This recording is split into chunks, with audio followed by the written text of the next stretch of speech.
Kaya nga po, kailangan po yung manufacturer mismo ang mag-issue ng road safety certificate kasi ang dahilan po, sila po yung titingin na, okay, itong nilagay mo na muffler, compatible dito sa nilikha namin na motor. Based sa study namin before namin nilabas yung design ng motor na to, engineeringly sound na po siya. Kaya sila po dapat na magbigay po ng certificate of road safety po. Kung ako ay rider, magre-renew ako ng motorsiklo. Opo. One of the requirements is dadaan sa PMBIC. Opo. Dumaan ako sa PMBIC. Pumasa ako. Then, nahuli ninyo. Opo. Based doon sa stand mo.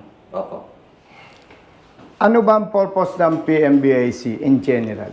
In general, to test the roadworthiness of the motor vehicle po. Okay. Balik ako. Dumaan ako sa PMBIC, pumasa. Tapos hinuli niyo ako. Opo.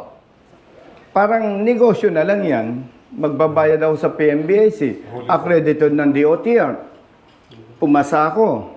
Tapos huhulihin ninyo. Mag-usap kayo ng DOTR. Kawawa kasi ang mga riders.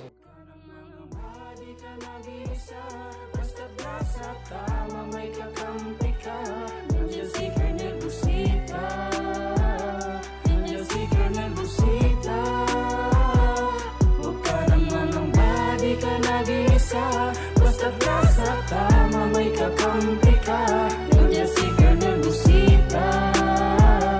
Nandiyan si Colonel Busita. Bilat sa init, minsa'y basa din ng ulan. Pawis na gumuguhit sa mismo ring katawan. Kadalasang sumisingit, pagod nararamdaman. Ngunit diretso sa pagpihit, kumalaman ng tiyan. Bawat daan ng masikip, pinipilit malusutan.